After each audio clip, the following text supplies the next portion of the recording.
año y tendrá como particularidad y valor especial un único invitado, un compañero, porque consideramos reflexivamente que lo que estamos viviendo a partir de estas continuidades que me encargué de sustanciar periodísticamente en este periodo, del paso del macrismo al kirchnerismo, de la pérdida del trabajo como concepto y la asistencia como parte del derecho, de lo que creíamos tener y no tuvimos, y de la consolidación del poder por sobre la política, me parecía oportuno compartir con ustedes una charla extensa con un amigo, con Jorge Rulli, sobre lo que significa la vida política, un viaje que hizo Jorge Rulli a México, a Chiapas, y el modelo.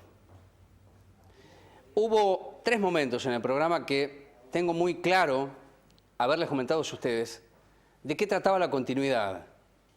A pesar que algunos consideran que no es así, bueno, no me empecino en decir que hay una continuidad en forma caprichosa, sino comprender el modelo para después discutir y no racionalizar el pensamiento que a veces es exiguo.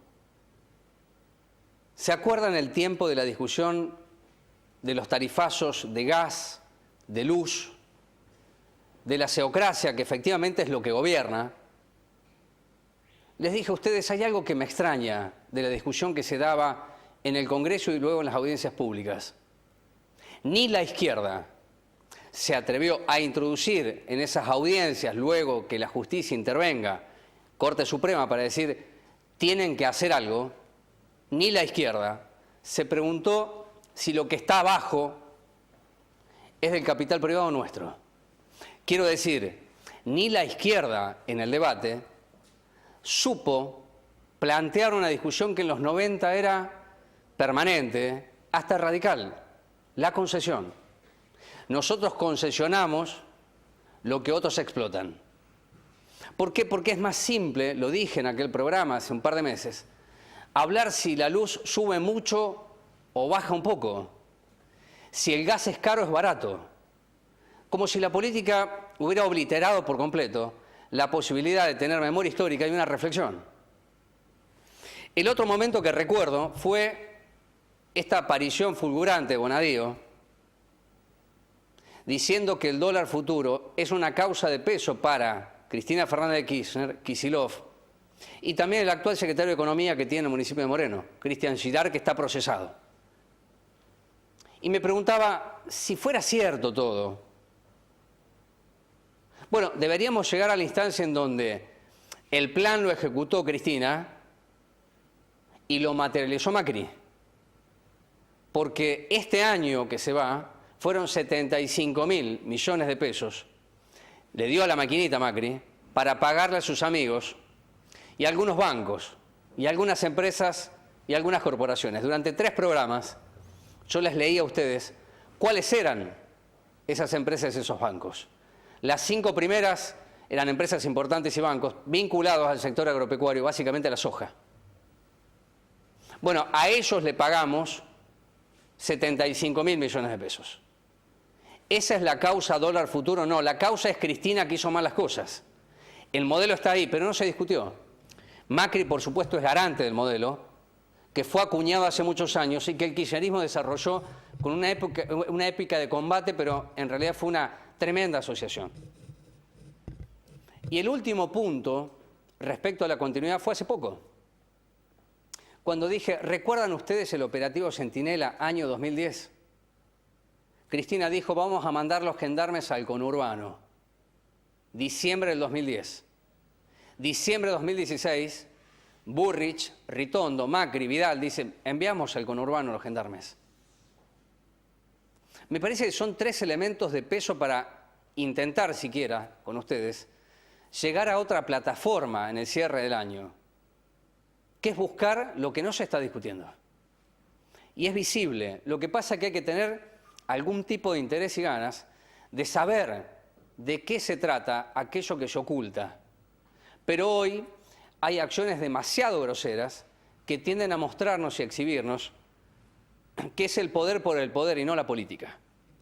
En el orden local, y finalmente, antes de comenzar la charla con mi amigo Jorge Rulli, sucedió este año un fenómeno más apropiado al kirchnerismo, de la parte final del kirchnerismo, que a los mejores momentos del kirchnerismo. Aun cuando el intendente Festa ha dicho, yo quiero repetir lo de Néstor en la primera etapa, que fue ese Néstor Kirchner más vinculado con el peronismo, con una práctica de la carpeta y la billetera, del sometimiento y no respeto, pero una lógica que dio un resultado tremendamente exitoso. Festa ha considerado que tiene que tener un gobierno de puertas abiertas, transparente. Bueno, en la mitad del camino, los 40 que ganaron la intendencia y que vencieron a Huesa, el varón, se fracturaron. Y no fue por una cuestión política, sino personal. El mayor inconveniente que existe hoy respecto a esa fractura es que no hay política que lo repare. Y la administración pública no se hace desde cuestiones personales, sino de planificaciones políticas. Si la política no está, lo personal abunda y el poder es aquello por lo que se pelea, tenemos un tremendo inconveniente, los morenenses. Saber si lo que todavía no ha decantado tendrá un capítulo más este año o el próximo, que será electoral. Alguien me preguntó qué pensaba de la gestión de Festa. Y dije que es una gestión, al principio del año lo señalé y ahora más que nunca, audaz e instintiva. No dije que es buena, dije audaz e instintiva. Festa puede decir, antes de que se llame a licitación, que La Perlita, la empresa monopólica del transporte, va a garantizar el boleto educativo. Escuchó bien, antes que se llame a licitación. Entonces no llamen a licitación. Festa puede decir la municipalización de la basura es un camino que he de tomar este año. Finaliza el 2016 y veremos cuánto se le pagó al Trébol, cuánto de más le pagamos a la empresa que saquea los escasos recursos que tienen los morenenses. Pero Festa heredó un auto viejo que había que parcharlo y ponerlo a andar. Casi lo choca. Pero ¿saben cuál es el inconveniente? Que nadie quiere manejar ese auto viejo. Por lo tanto, hoy para muchos es mejor que Festa haga lo que hace y esperan ellos el momento para corregir lo que hoy no tiene solución. El programa, básicamente el último de este año, tendrá como objetivo arribar a aquello que no pudimos hacerlo durante el año porque no tuvimos tal vez la posibilidad de charlarlo, interlocutores válidos, aunque lo intentamos, y saber que hay un modelo, pero sobre todo hay resistencia y fundamentalmente hay rabia y angustia. 3 motores imprescindibles por lo menos para mi vida. Espero que también para la suya. Presentación del programa y charlamos con Jorge Rulli. Presenta este espacio Cámara de Diputados de la Provincia de Buenos Aires.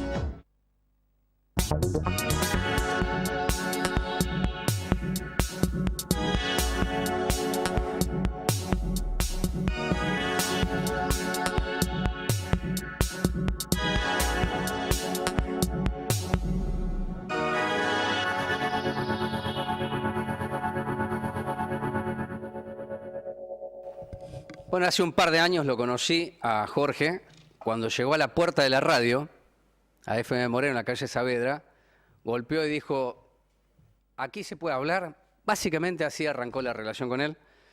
Es un militante de la resistencia peronista del 55. Leí un par de libros y un documental, que es autobiográfico de Jorge, en donde plantea qué es el peronismo, que es una pregunta tan amplia y tan ambigua en estos tiempos, muy difícil de responder hoy, salvo aquellos que tienen la intención permanente de decir que la transgresión es parte de la vida y la naturalización es un elemento que nos condena a diario. Entonces, invitarlo a Jorge, que además ha tenido la valentía en los últimos años de denunciar de qué trata el modelo. El modelo en palabras mayúsculas y letras de molde, como decía Cristina Fernández de Kirchner, pero que toda la clase política, casi toda la clase política, lo abraza y lo mantiene, porque no puede haber otro 2001, y esto lo tienen claro todos los dirigentes políticos de la Argentina. Bueno, Jorge hablaba de la sojización, puede compartir con él, además de la sojización, qué es el extractivismo, qué sucede con la minería a gran escala, qué sucede con el fracking, y fundamentalmente por qué las corrientes migratorias del exterior y las internas vienen a formar las grandes ciudades macroencefálicas en donde aquí se condensa todo. Esto, traducido, es la industrialización del campo. O en la frase de Grobo Patel, ahora alquilamos la tierra y entregamos un chip y obtenemos la riqueza. El hambre no se mata, pero nosotros nos hacemos ricos. Gracias por estar aquí, amigo, en este programa final del año. Bueno, ¿el modelo te queda hoy más claro que antes? Con Macri siendo presidente. Sí, totalmente, sí, muchas cosas están ocurriendo, muchos signos a diario. Yo reconozco que muchas veces leo los diarios con cierta pasión, los espero con cierta pasión porque todos los días traen novedades importantísimos. Aunque hay un decaimiento muy grande de la vida política, pero es un momento de grandes sucesos, ¿no? Porque, entre otras cosas, prueban muchas de las cosas que hemos estado anticipando y además me parece que el mundo está cambiando, ¿no? Sí, de una manera muy acelerada. O sea, está terminando la globalización y está empezando una etapa nueva. Mejor dicho, no termina, lo que termina es una globalización desmadrada, salida del cauce, ¿no? Y comienza una globalización que va a ser manejada por alguna gente, sobre todo Estados Unidos y Rusia, ¿no? ¿Esa gobernanza es global? Sí, y la gobernanza, este criterio de la gobernanza a mí me apasiona también porque creo que explica lo que está pasando en el mundo y lo que nos está pasando en la Argentina, ¿no? La gobernanza vendría a ser una manera de vivir el poder, un entramado de la dirigencia política con las empresas, los bancos y los grupos financieros que permiten que más allá de las disputas políticas se mantenga el statu quo, el nivel de coexistencia. Por ejemplo, España durante más de un año estuvo sin gobierno. Exactamente. Sin embargo, España no colapsó. La gobernanza permitió que España se mantuviera. Lo mismo Grecia, y está pasando con los demás países, ¿no? Con Inglaterra, con Francia. En la Argentina se nota que hay una tendencia constante, cada vez que hay una disputa, por ejemplo, entre Massa y Macri, inmediatamente surgen fuerzas para aunarlos de nuevo, para acercarlos. O sea, hay como una idea fuerza de que no se puede romper. Los acuerdos no pueden romperse. Pues yo decía recién, Jorge, que me parece que la clase política argentina ha entendido que no puede haber otro 2001. Así es. ¿Entraría esto en esa gobernanza en donde Macri es hoy y mañana puede ser Massa, pero la línea de continuidad respecto a las políticas que no se pueden tocar, que hacen el status quo, van a perdurar, van a permanecer? Así es. Yo muchas veces me pregunté cómo es que Bergoglio, que era tan antikirchnerista, llegó al papado y nos pedía que cuidemos a Cristina.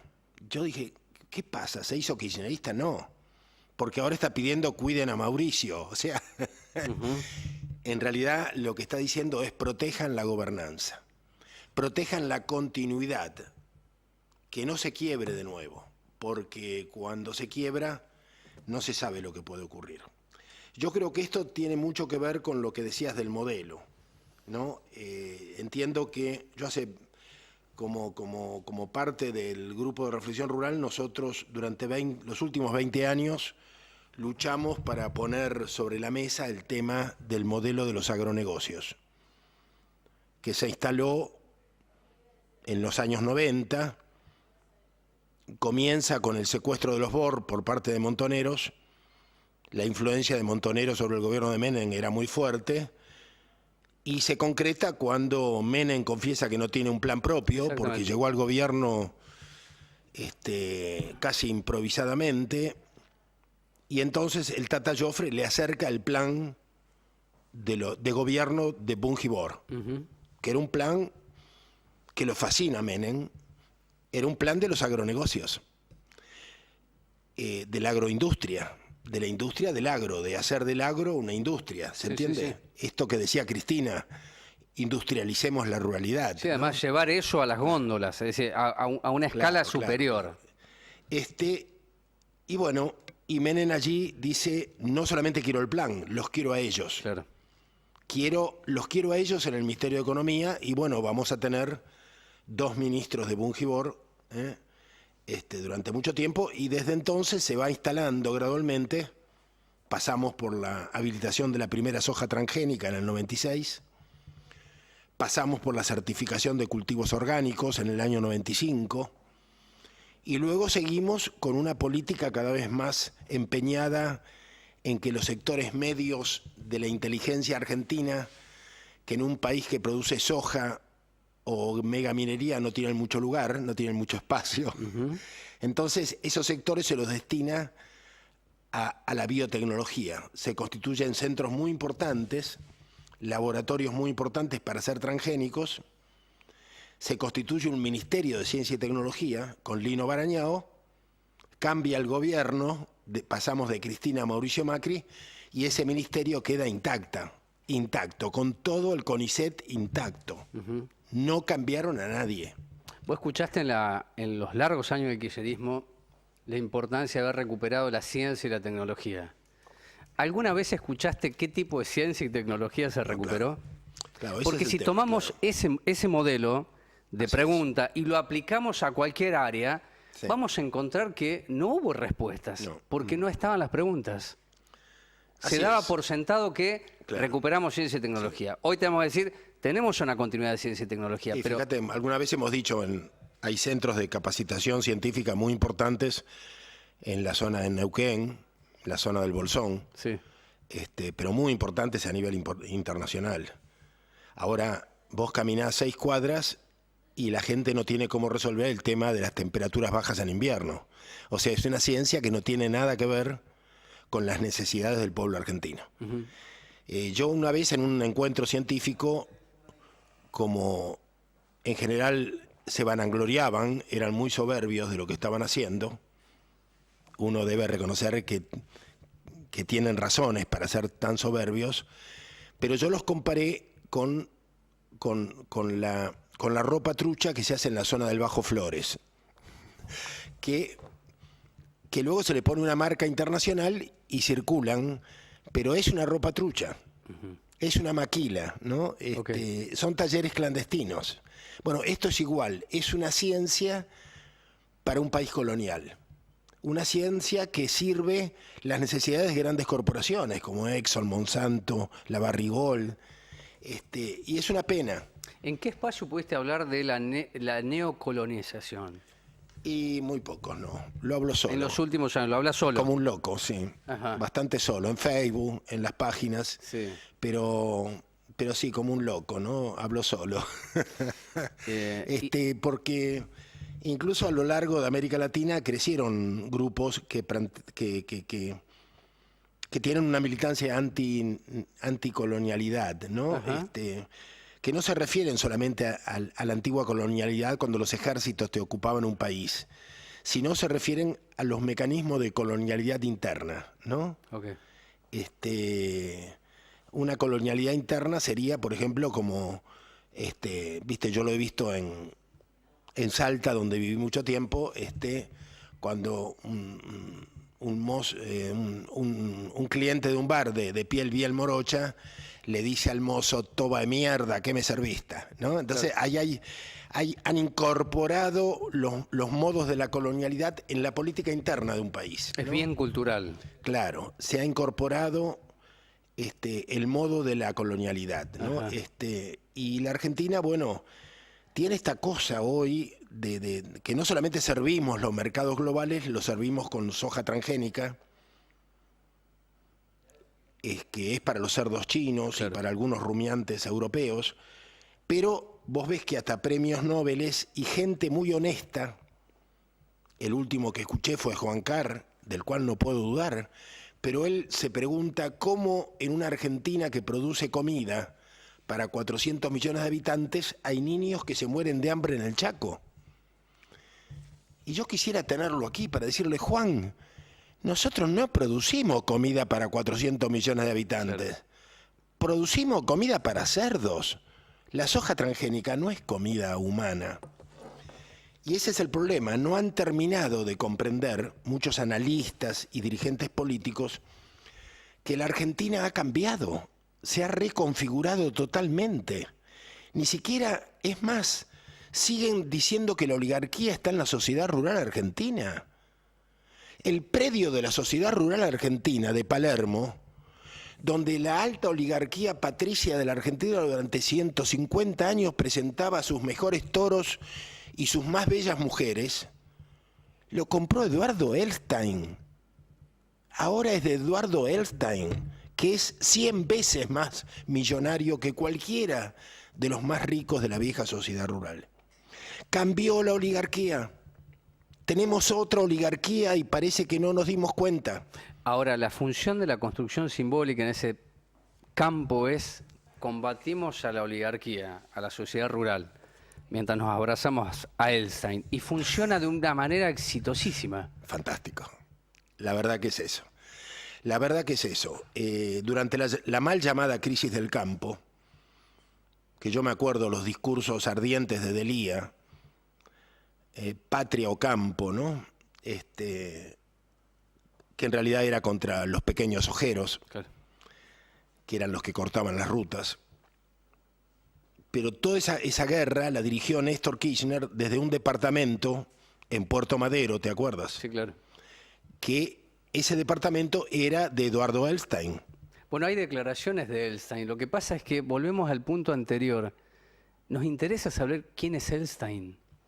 Nos interesa saber qué es la nueva Al común de la oligarquía. gente parece que no. Acaba de comprar el antiguo Mercado del Plata. Claro. O sea, no solamente es el hombre más rico de la Argentina por lejos. Hay algo que me preocupa más. No es solamente muy rico. Está comprando los símbolos del poder. Se hizo cargo del predio ferial de Palermo, se hizo cargo del antiguo Mercado del Plata de la avenida 9 de Julio, son los símbolos del poder. Ahora, esto apuntala la idea de gobernanza, Claro. ¿verdad? Yo creo que él va para arriba, va para adelante. Y no es el único. Grobo Copatel siempre fue amigo de Néstor y Cristina, pero nunca estuvo en el gobierno. Siempre fue ligeramente crítico. Su hijo ahora es la mano derecha de Marcos Peña. De Marcos Peña en el gabinete de Macri. Claro. Hugo Sigman siempre fue amigo de Cristina, pero estuvo en la recepción en el Teatro Colón con su esposa cuando asumió Macri. Hombre de toda la vida del Partido Comunista, inició su carrera en la Fedes, hoy es una de las grandes fortunas argentinas. Además se permite tener una fundación que banca películas argentinas. Claro. Además unas películas muy particulares porque muestran, sobre todo, esa Argentina de la clase media donde la mayoría sería de origen judía. Claro. Es que se vende una Argentina donde los sectores medios en general no provienen como la antigua oligarquía del patriciado, Ajá.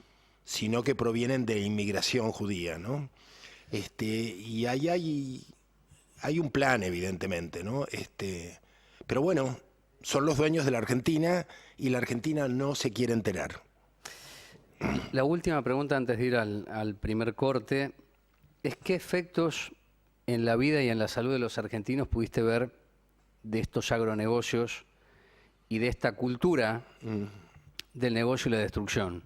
Para Sigman, Sí. para Elstein, para Grobo Copatel, invisibilizados por el propio poder político. Sí, sí. ¿Correcto?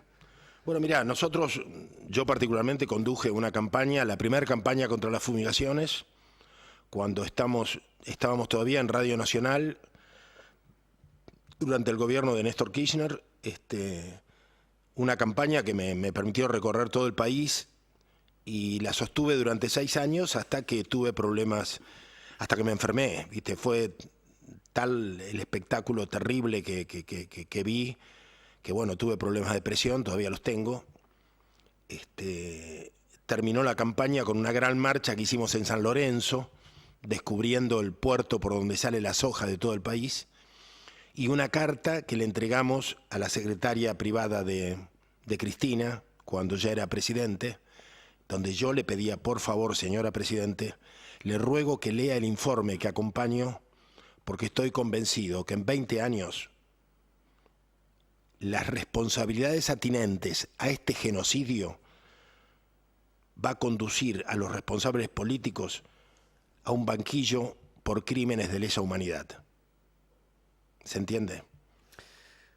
La respuesta que tuve de ella fue que algunos diputados kirchneristas se metieron en la campaña, que algunos compañeros adhirieron a carta abierta y que rompieron la campaña por dentro y le cambiaron el sentido para convertirla en una pelea por los metros alrededor de las ciudades. O sea, si los fumigadores deben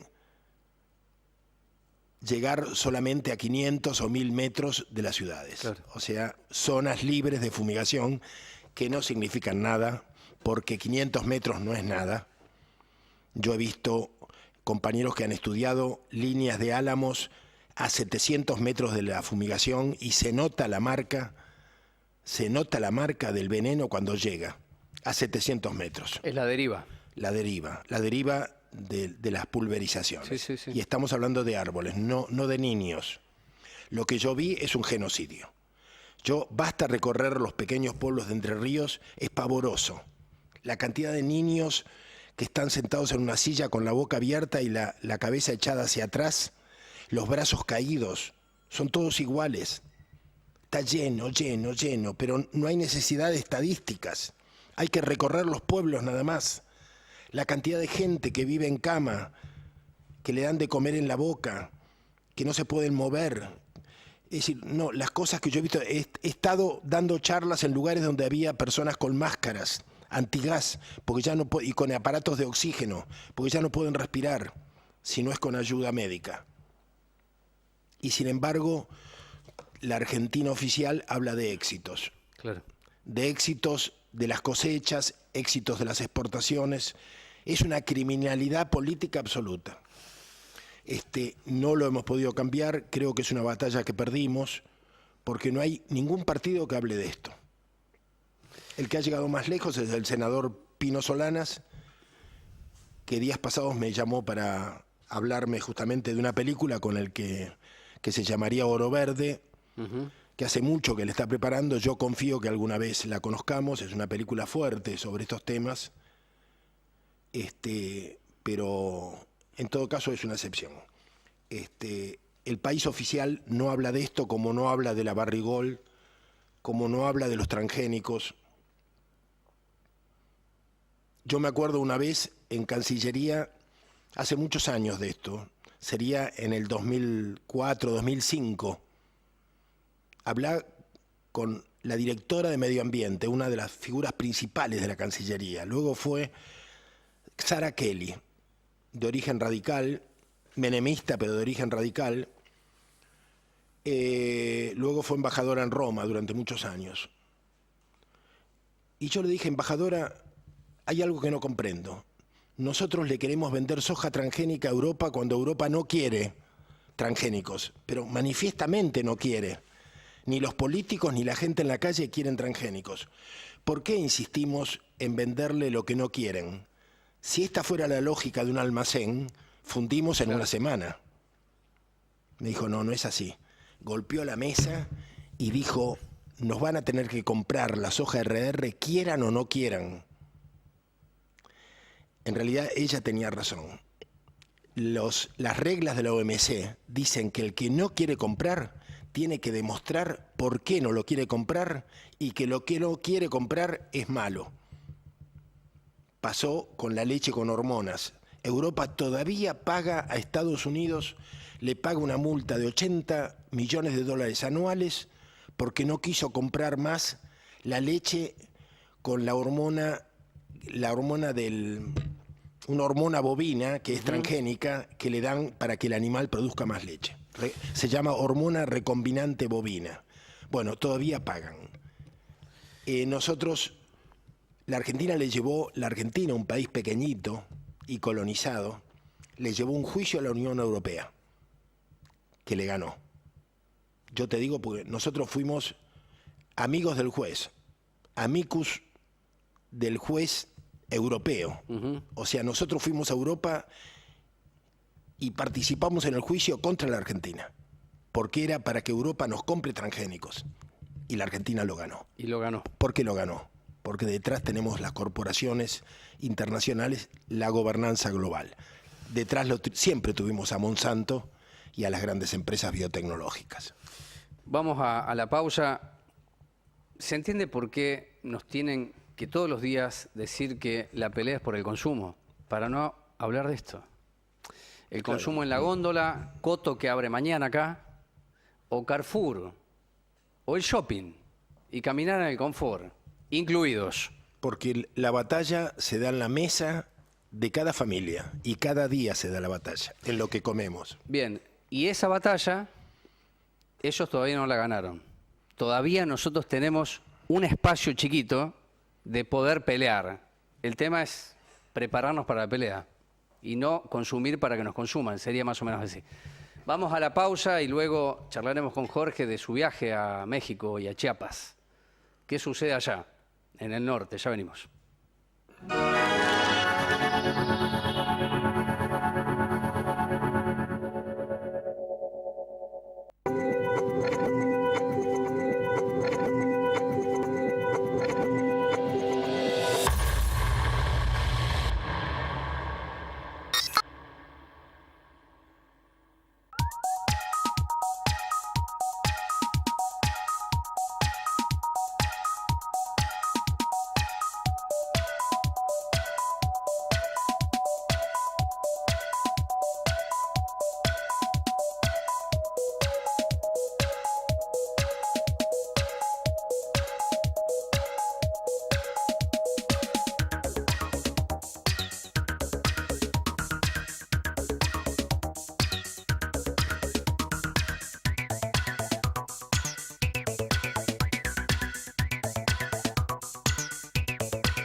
En México, Estados Unidos, Canadá, irrumpe en la vida política, ya existía, el Ejército Zapatista de Liberación Nacional.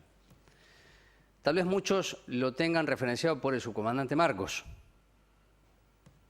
pero han sido cantautores, poetas, escritores que enfocaron en los años 90, con mucha intención e interés, qué era eso que luego marchó a la Plaza del Zócalo, una demostración de fuerza y poder, de autonomía hacia adentro en la construcción de un poder que nada tiene que ver con la institucionalidad que nosotros conocemos. Tal vez más avanzado en los tiempos que la propia Cuba.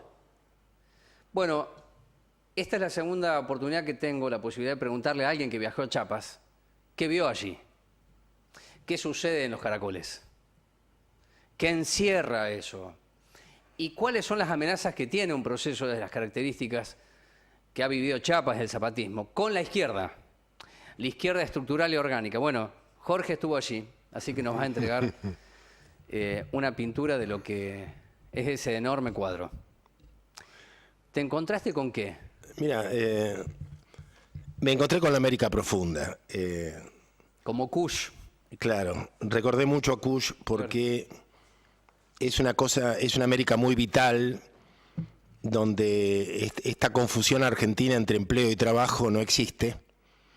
La gente se inventa el laburo, la gente labura en la calle, todo el mundo. Yo siempre cuento que había una viejita enternecedora, indígena seguramente, que estaba tejiendo unos almohadones en la calle. Y yo me aproximé y le pregunté, abuela, ¿le puedo tomar una foto? Me dijo, sí, claro, son 50 pesos. Estaba trabajando. Claro que sí. Estaba trabajando. Es notable, ¿no? La gente vive en la calle, come en la calle, hablan entre sí.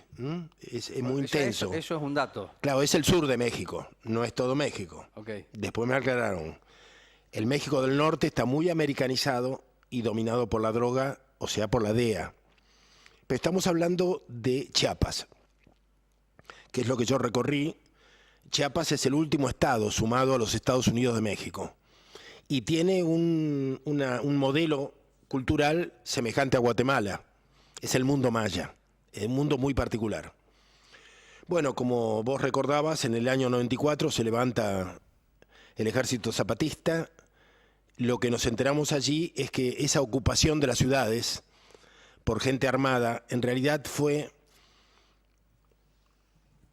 una apariencia, un intento de conseguir éxito publicitario en el mundo internacional, pero en realidad lo más importante para ellos fue lo que hubo detrás, que fue la ocupación de haciendas mexicanas. Más de 200.000 hectáreas fueron ocupadas, que en México es mucho, porque cada uno de esos fundos o haciendas tiene cientos de familias. Claro. Y no solamente ocuparon estas estancias o fundos, sino que capturaron a los dueños, que muchas veces, en algún caso, era un ex gobernador, muchos eran militares retirados de mucho peso en la vida política mexicana. Lo tomaron, lo confiscaron. Claro, confiscaron la tierra, sí. capturaron a los dueños y luego los negociaron. Y además ocuparon las ciudades para tener repercusión internacional, con lo cual convocaron a una serie de organizaciones que luego los ampararon y muchos voluntarios que vinieron a hacer escudos humanos a México para que el ejército no los reprimiera. Y se creó una situación que llevaron con tanta habilidad que los condujo a los acuerdos de San Andrés, que son acuerdos militares, por los cuales se congeló de alguna manera, se llegó a un armisticio donde el zapatismo tiene ciertas zonas y el gobierno militarmente por lo menos no los reprime. Esos acuerdos han sido violados muchas veces, pero en general se mantienen. Ahora, eso explica también el fenómeno de la planificación del 94. Para la prensa esto, por abajo y atrás, la sustancia. Claro. Y ahí estaba la fuerza de manera tal que el gobierno mexicano no pudo repeler tamaña organización. Bueno, ahí aclaremos una cosa. Estamos hablando de México, Sí, claro. donde la insurgencia es una especie de derecho natural, Claro. como en la Argentina, armar un sindicato obrero. Claro, está muy bien. ¿Entiendes? Sí, sí. Cuando Hacia el hubo ADN. la peor de las dictaduras militares puso interventores militares en los sindicatos obreros, pero no los disolvió porque, bueno, porque no podés imaginar la Argentina sin sindicatos obreros. Bueno, no se puede imaginar México sin grupos insurgentes. Es como que me explicaron hasta un derecho constitucional a ser insurgente. Claro, tiene que ver con la historia de México. Seguramente. Tiene que ver con la historia de México, porque México se hizo con la insurgencia. Y todos los líderes fueron insurgentes. Entonces, hay como un cierto permiso, que eso lo favoreció. Digamos así, una cosa que quiero aclarar es que estamos hablando en general con pueblos indígenas. Pero no nos equivoquemos, porque aquí muchos hablan del zapatismo y están pensando en nuestras poblaciones aborígenes. Y no es lo mismo. No es eso. El indígena mexicano es mexicano. Hablando con la conducción de un caracol, que es un gran centro administrativo que reúne muchísimos municipios, nos dijeron, disculpen si no nos expresamos con mayor idoneidad, porque nosotros no hablamos todo el día esta lengua. Y les preguntaba, ¿y qué hablan? Y hablamos Osil, que es una lengua indígena. Y entonces, como detrás, así como tienes el cartel de quórum, había una bandera mexicana. Entonces, claro, típicos argentinos, le preguntamos, ¿y por qué tienen la bandera mexicana? Y se miraron y dijeron, pues porque somos mexicanos. Andá, imagínate a un mapuche. No, claro. Es impensable. O sea, ahí, digamos, México logró una identidad. Todos son mexicanos. Hablan 36 lenguas diferentes, pero son mexicanos. Y todos aman a Emiliano Zapata. A Emiliano Zapata, claro. Y a Pancho Villa, y eso está muy presente. Entonces ahí creo que hay una batalla cultural que ellos la ganaron antes, ¿no? Aún en las condiciones que existen. En las más terribles Pero situaciones. vos me parece que lo que me transmitís es que viste en ellos resistencia activa. Sí, digamos, Con todas las condiciones que existen. Por esta batalla que ganaron. Ellos identifican. es que hay muchas batallas que ganaron. Sí, Una, claro. yo creo que ellos son rebeldes, ¿no? Nosotros no. No.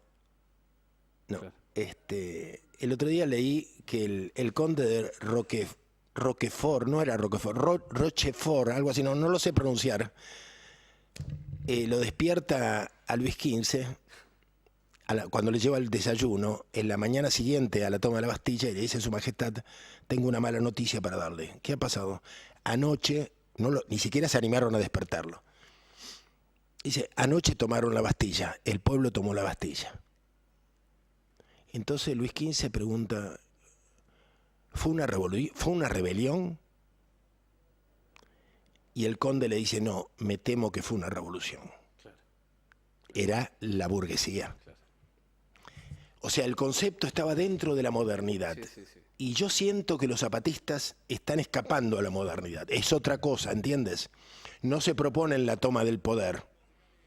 No es una revolución en el sentido que la podríamos pensar nosotros con el ERP y Montoneros. No, es una rebelión. Ellos, en los actos, por ejemplo, los vimos nosotros, cientos de enmascarados o con el pasamontaña, la tribuna, y suben y bajan. Y entonces el que habla dice: estamos exponiendo que el que sube, el que está abajo, después está arriba y después vuelve a estar abajo. Entonces, cuando está arriba dice algo, saluda y baja. Para demostrar que dirigente puede ser cualquiera. Puede ser cualquiera, y deberían ser todos. Okay. Entonces, esto está muy fuerte marcado. ¿Y qué cuando te pasó un grupo, cuando un grupo de la izquierda, Cuando vos viste eso, ¿qué te pasó? ¿Qué te generó? Me aluciné, digo, esto, ¿a quién se lo cuento en la Argentina? Claro, porque en la Argentina vos decís: esto es una... Lo menos que te van a decir, esto es una boludez. Sí, sí. Porque nosotros somos vivos. Sí, sí. Pero ellos, vos caminás, vos entrás a enormes ciudades de 600.000 habitantes y antes de llegar dice territorio zapatista.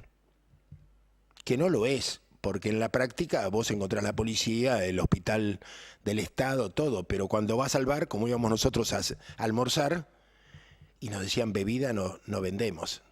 Dice: si ustedes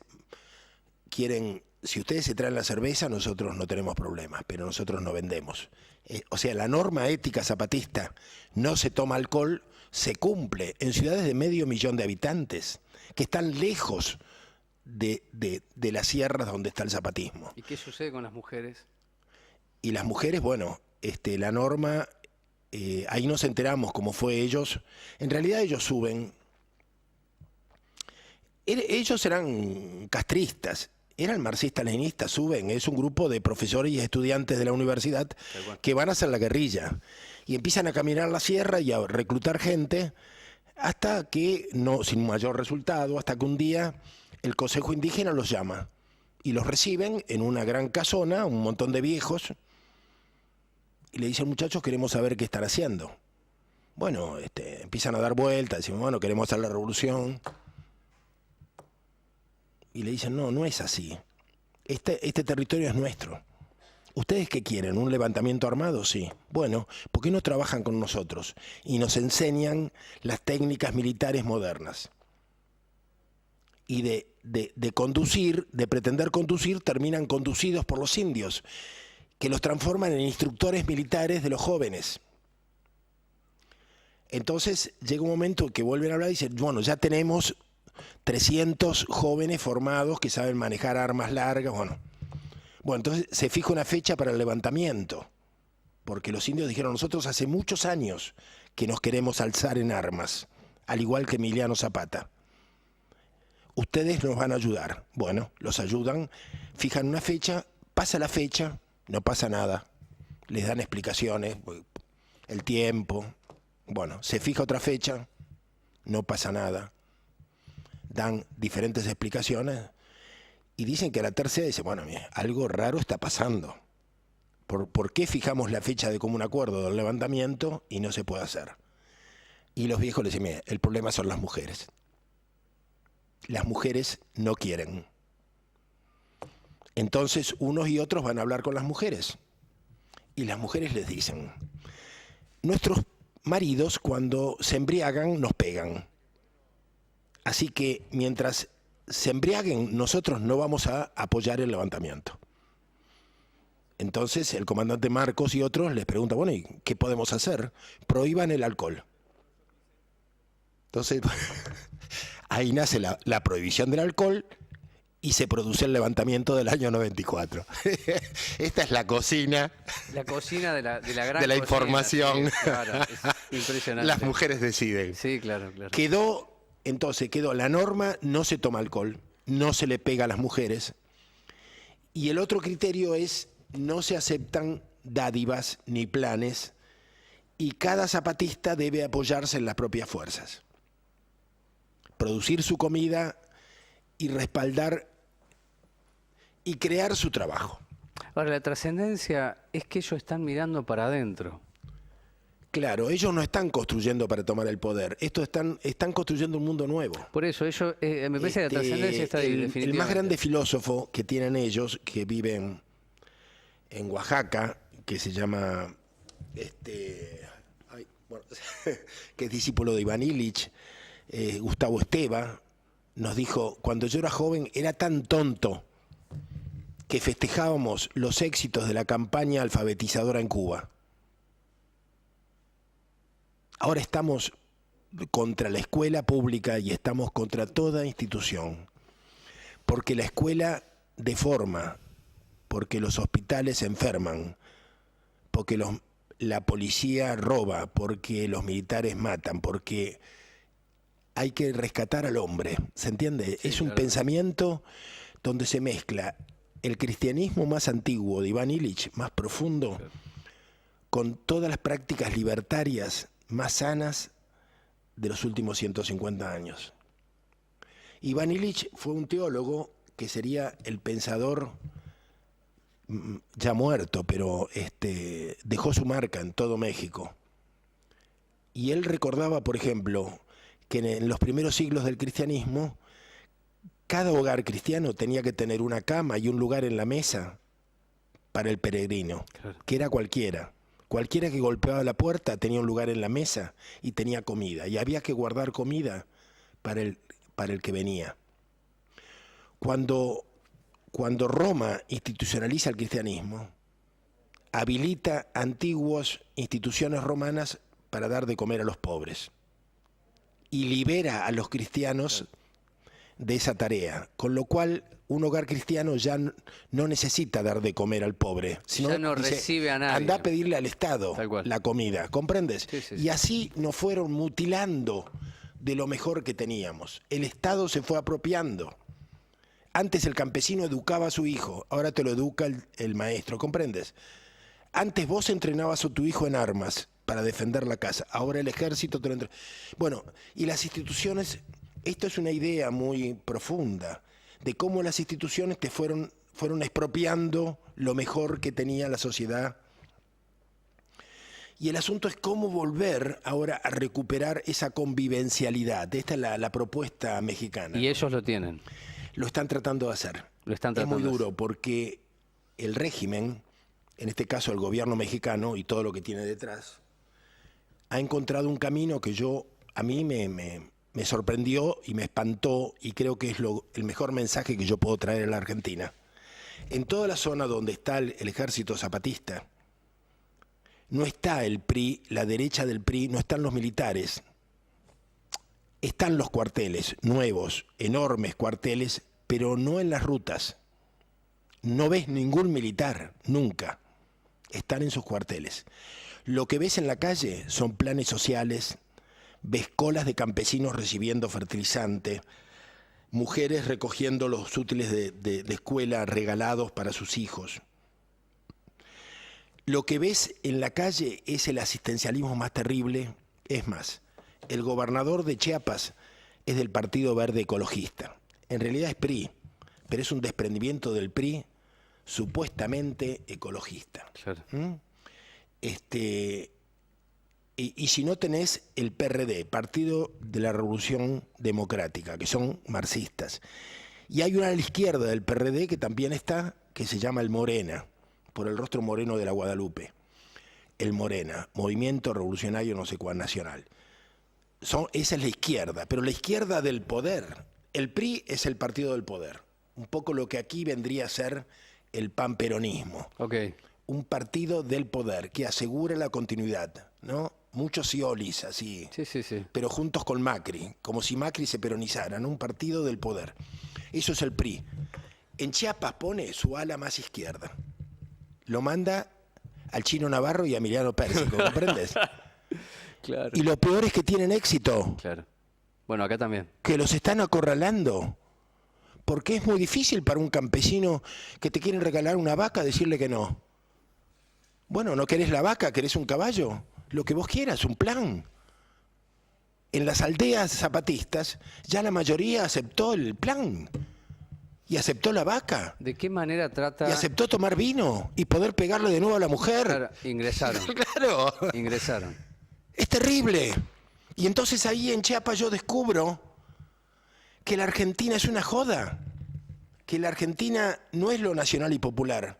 Que la Argentina es la contrainsurgencia. Y cuando vengo aquí pregunto, ¿y qué pasó con los coroneles franceses que estaban en el piso 12 del edificio Libertador desde el año 57 hasta no sé cuándo? Y me dicen, estuvieron hasta el ministerio de Nilda Garré. Alucinante. O sea que el 2003, 2004, 2005, 2006 estuvieron, por supuesto. Y estuvieron dando cursos y guiando. La contrainsurgencia, que es la que conduce la guerra en el Conintes contra la resistencia peronista, cuando yo, mocoso de mierda, caigo en la cárcel de Las Heras, me condenan a 6 años, yo ya sabía que había militares franceses en el ejército argentino dando cursos de contrainsurgencia, porque incluso cuando salimos a recreo me encuentro con unos pibes de Rosario, de la Juventud Peronista, que me cuentan, yo noto que no eran muy politizados, y entonces me cuentan que unos tipos de la resistencia peronista los formaron para que sean Juventud Peronista del barrio.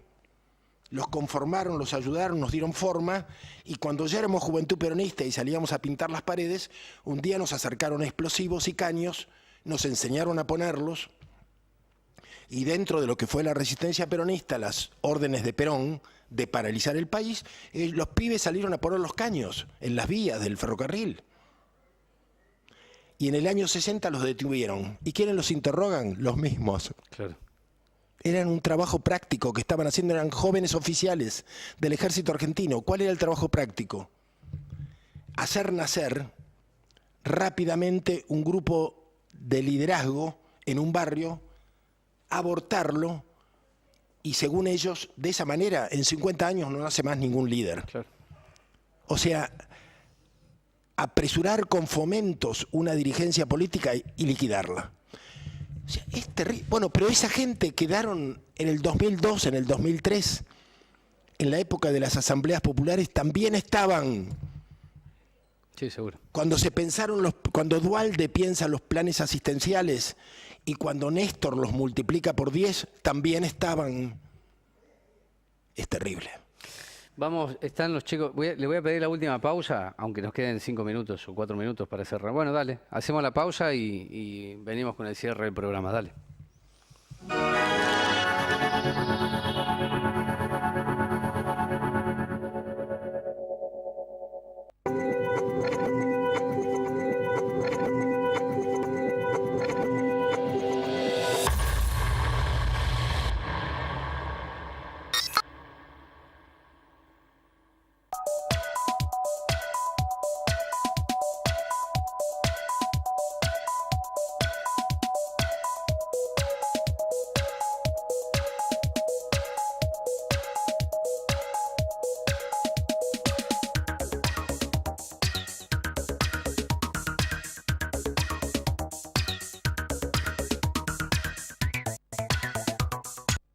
Asociación Sindical de Trabajadores Municipales de Moreno. Del lado del trabajador. En defensa de nuestros derechos laborales y abiertos a la comunidad de Moreno.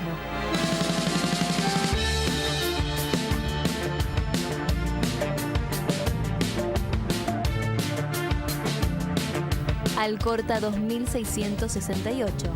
Visite nuestro sitio web www.astmm.com.ar.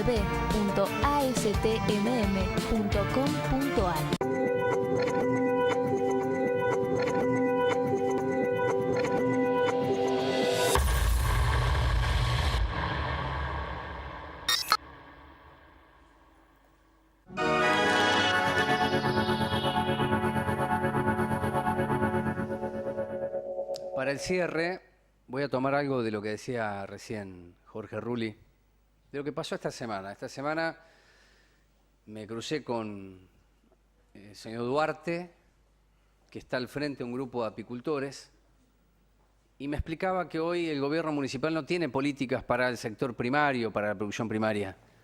Y recordó él que los productores se habían imaginado una organización. Esa organización tuvo un desarrollo. Carla Campos Bilbao, cuando estuvo en el gobierno de Cristina Fernández de Kirchner, alentó ese desarrollo. Se creó un mercado popular itinerante que ya no es de los productores, sino del Estado. El Estado no somos todos, aunque parece ser que la lógica que se impone en la educación es que somos todos. De ahí un principio de la ética judío-cristiana. Somos todos responsables y somos todos culpables. Por lo tanto, no podemos hablar, tenemos que aceptar. Bueno, esto es aborrecible y hay que denunciarlo y encontrar las formas de denunciar. La transferencia de conocimientos hacia el Estado y las instituciones lo que nos hace es someternos y perdemos el registro de la insurgencia. Si no tenemos el registro de la insurgencia o la rebeldía, ¿cómo carajo vamos a comprender la contrainsurgencia? Es muy difícil. Bueno, pero hay una planificación que tiene que ver con la gobernanza, a la que hacía referencia Rulli, que puede ser que de Cristina a Macri no haya sobresaltos sobre las políticas que hacen al modelo de continuidad. Y si mañana es Massa, tampoco va a haber. La pregunta entonces es, ¿estamos condenados a vivir así? Le puedo asegurar que no. Por lo menos en la mesa, como decía Rulli, ahí hay un elemento de resistencia. Porque nos alimentan el consumo y la enfermedad. Bueno, deberíamos ver qué queremos alimentarnos, con qué queremos alimentarnos, para establecer algunas líneas que son de insurgencia, aunque parezca demasiado la palabra. Finalmente, quiero una reflexión tuya, Jorge, sobre lo que es el poder y la política. Sí, mira, alguna gente que proviene del peronismo esto nos preocupa. Y días pasados en casa estábamos hablando con Mario Cafiero, que vino a cenar con su esposa, y hablando de esto, él me dijo, yo creo que Perón en su época, si bien construyó Estado, el mensaje no fue apostar por el Estado, sino por la comunidad organizada. Y eso fue todo, eso es lo más importante. Y me sentí totalmente solidario con esta posición, porque es el modo en que nosotros vivimos el viejo peronismo. Por eso yo he luchado tanto por recuperar la memoria de cómo se formó el peronismo. No lo formó Forja, como dijeron los kirchneristas, no lo formó el viejo Jaureche, al que nosotros durante la época de la Resistencia lo aborrecíamos por reformista y por neoperonista, por formar partidos neoperonistas. Lo formó el anarcosindicalismo al peronismo. Por eso en 6 meses llegamos a tener 6 millones de afiliados en la CGT. El peronismo siempre fue muy libertario. Por supuesto que la gente de los partidos luego lo fue domesticando, pero es una tensión comprensible. Ahora el tema es, ¿cuál es la proyección del peronismo? ¿Por qué el peronismo ahora, como dice mi amigo Julio Bárbaro, es un partido de poder? Y yo veo que el grueso de los dirigentes que se dicen peronistas vive el peronismo como un partido de poder. Porque evidente, van detrás del poder. Claro. Y sin embargo yo recuerdo, nosotros no íbamos detrás del poder. Yo todavía no voy detrás del poder, a mí no se me ocurre. ir detrás del poder.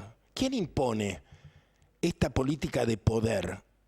Las organizaciones armadas de la clase media en los años 70, sí, pero aún antes.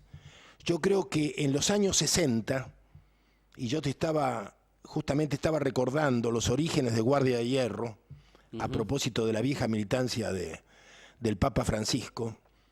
Guardia de Hierro es la primera que comienza a hablar del tema de la manija y del tema del poder, como un tema central. Agarrar la manija. No, agarrar la manija. El problema, el desafío era agarrar la manija.